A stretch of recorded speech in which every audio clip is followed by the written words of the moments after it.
Binnoojiiyag. I'm one of the cultural resource advisors with Dnaagdawenmag Binnoojiiyag, and I just created a small resource showing the process of turning a white-tailed deer hide into this beautiful rawhide that will be used for sacred items.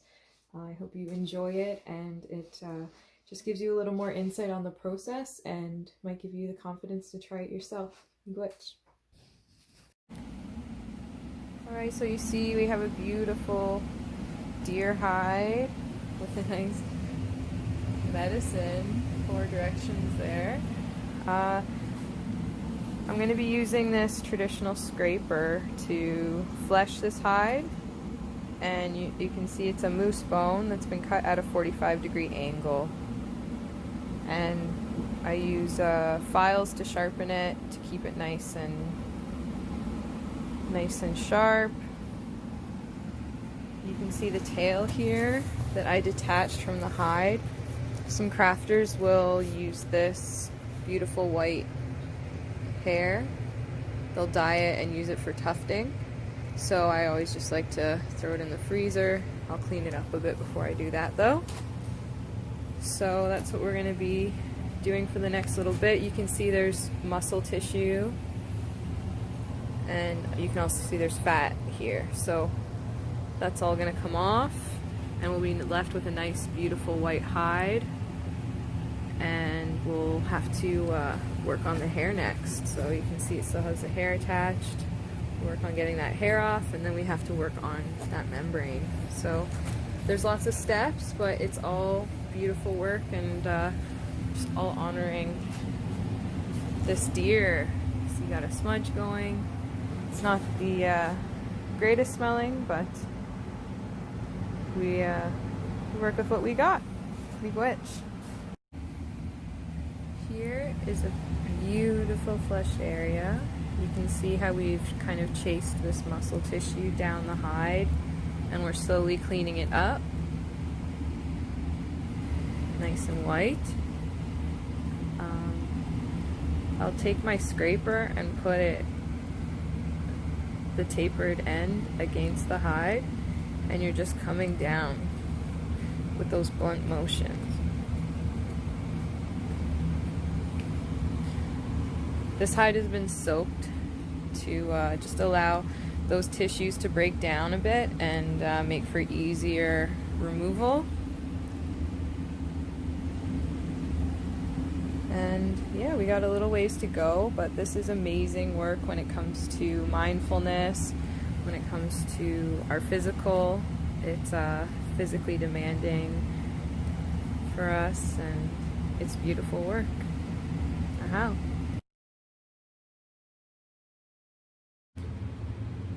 Joe, so we're ready to defur this hide. So you can see it's been soaking and the fur is starting to slip.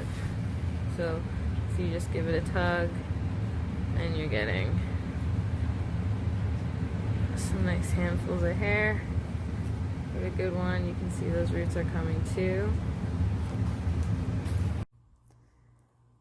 Alright, here's the hide that's been soaking, and I'm working to remove the hair or defur. I'm using more of a blunted scraper that's a little cut a bit deeper to allow for that hair to accumulate, and it's still moose bone. I'll show you in comparison to the one I was using to flesh, and it's fairly easy. You can just see here, so much effort, that hair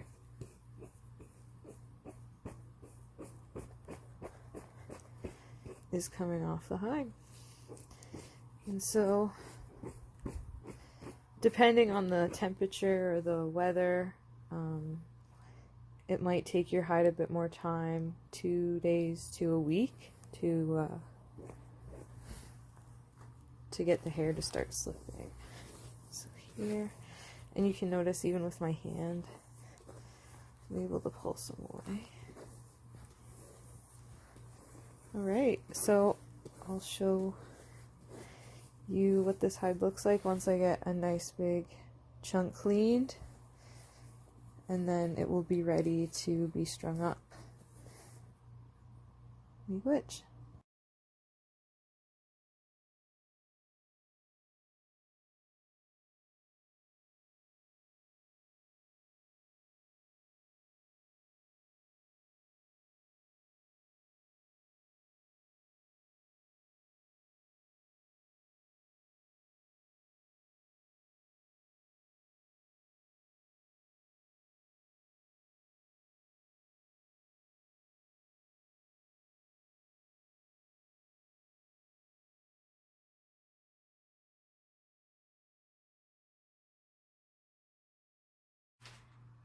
Here is our finished product.